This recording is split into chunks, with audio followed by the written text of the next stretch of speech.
വീണ്ടും കോൺഗ്രസുമായി ഉടക്കി ശശി തരൂർ. നാളെ ഹൈക്കമാൻഡ് വിളിച്ച യോഗത്തിൽ പങ്കെടുക്കില്ല.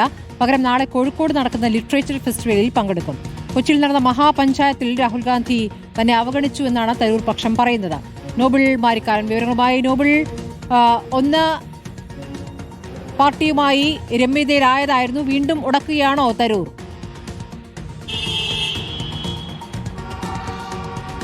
സ്മൃതി, വയനാട് നടന്ന പാർട്ടി ക്യാമ്പിൽ പാർട്ടിക്ക് ഒപ്പമായിരുന്നു ശശി തരൂർ. പക്ഷേ കഴിഞ്ഞ ദിവസം കൊച്ചിയിൽ നടന്ന മഹാപഞ്ചായത്തിലുണ്ടായ ചില അനുഭവങ്ങൾ തരൂരിനെ വീണ്ടും പാർട്ടിയുമായി അകൽച്ചയിലേക്ക് കൊണ്ടുവന്നു, ഉടക്കി എന്നാണ് ഇപ്പോൾ നമുക്ക് മനസ്സിലാവുന്നത്. പ്രധാനമായും നാളെയാണ് കേരളത്തിലെ നേതാക്കളുടെ യോഗം ഹൈക്കമാൻഡ് വിളിച്ചിരിക്കുന്നത്. നിർണായകമായ യോഗമാണ്. പ്രത്യേകിച്ച് സ്ഥാനാർത്ഥി നിർണ്ണയം, ഈ തെരഞ്ഞെടുപ്പിൽ സ്വീകരിക്കേണ്ട നടപടികൾ അടക്കം ചർച്ച ചെയ്യാൻ വേണ്ടി പ്രധാന നേതാക്കളാണ് നാളെ ചർച്ചയ്ക്ക് ഹൈക്കമാൻഡ് വിളിച്ചിരിക്കുന്നത്. രാഹുൽ ഗാന്ധി അടക്കമുള്ള നേതാക്കൾ പങ്കെടുത്ത യോഗമാണ്. ആ യോഗം ഇപ്പോൾ ബഹിഷ്കരിക്കാനാണ് തരൂർ സ്വീകരിച്ചിരിക്കുന്ന നിലപാട് എന്നാണ് നമുക്ക് അറിയാൻ കഴിയുന്നത്. പ്രധാനമായും മഹാപഞ്ചായത്തിൽ രാഹുൽ ഗാന്ധി വേണ്ട രീതിയിൽ ശശി തരൂരിനെ പരിഗണിച്ചില്ലെന്ന് മാത്രമല്ല, വേണ്ട രീതിയിൽ അതായത് ഒരു തരത്തിൽ കൈ കൊടുക്കുന്ന സാഹചര്യം പോലും ഉണ്ടായില്ല എന്ന് തരൂർ ക്യാമ്പ് പറയുന്നു. അതോടൊപ്പം തന്നെ അദ്ദേഹവുമായി ബന്ധപ്പെട്ടുകൊണ്ട് പ്രത്യേകിച്ച് ഈ തരൂർ നേരത്തെ പ്രസംഗിച്ചു തുടങ്ങിയപ്പോൾ രാഹുൽ ഗാന്ധി വരുന്നതിന് മുൻപ് പ്രസംഗം അവസാനിപ്പിക്കണം എന്നൊരു നിർദ്ദേശം ഉണ്ടായിരുന്നു എന്ന് പറയുന്നു. അത്തരത്തിലുള്ള നീക്കങ്ങളൊക്കെ തരൂരിനെ വലിയ തരത്തിൽ ഈ പാർട്ടിയുമായി അകൽച്ചയിലേക്ക് വീണ്ടും എത്തിച്ചു എന്നാണ് അറിയാൻ കഴിയുന്നത്. നേരത്തെ തന്നെ പല ഘട്ടങ്ങളിലും മോദിയെ പുകഴ്ത്തിയ തരൂരിനോട് കോൺഗ്രസ് ഒരു അഭിപ്രായ വ്യത്യാസം, കോൺഗ്രസ് വലിയ അകൽച്ചയായിരുന്നു ഉണ്ടായത്. അതിന് പിന്നാലെ ഈ പറഞ്ഞ വയനാട് ക്യാമ്പിലാണ് തരൂർ ഒന്ന് പാർട്ടി ചട്ടക്കൂട്ടിലേക്ക് വീണ്ടും മടങ്ങിയെത്തുകയും പാർട്ടി പരിപാടികൾ സജീവമാവുകയും ചെയ്തു. അതിന് പിന്നാലെ രാഹുൽ ഗാന്ധി തന്നെ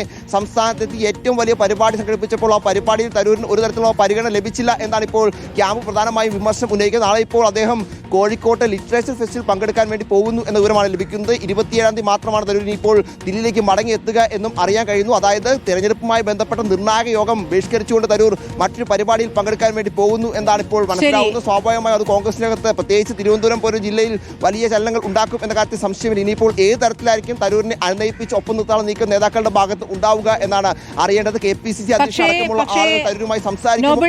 ഈ ലക്ഷ്യ പരിപാടിയിൽ, വയനാട്ടിലെ ലക്ഷ്യ പരിപാടിയിൽ സജീവമായി പങ്കെടുത്ത തരൂർ പാർട്ടിയുമായി രമ്യതയിലായി എന്ന് നമ്മൾ കരുതിയ ഘട്ടത്തിൽ അത്തരം പ്രതികരണങ്ങളും വന്നിരുന്നു. അതിനുശേഷം വീണ്ടും കേന്ദ്ര സർക്കാരിനെയും മോദിയും പോഴ്ത്തുന്ന പ്രതികരണം തരൂർ നടത്തിയിട്ടുണ്ട്. ഇപ്പോൾ കൊച്ചിയിൽ നടന്ന മഹാപഞ്ചായത്തിൽ രാഹുൽ ഗാന്ധി അവഗണിച്ചു എന്ന വാദമാണ് ഇപ്പോൾ തരൂർ പക്ഷം ഭാഗത്ത് നിന്ന് കേൾക്കാൻ കഴിയുന്നത്. ഏതായാലും നാളെ കോഴിക്കോട് തുടങ്ങുന്ന ലിറ്ററേച്ചർ ഫെസ്റ്റിൽ പങ്കെടുക്കും എന്നാണ് തരൂർ അറിയിച്ചിരിക്കുന്നത്.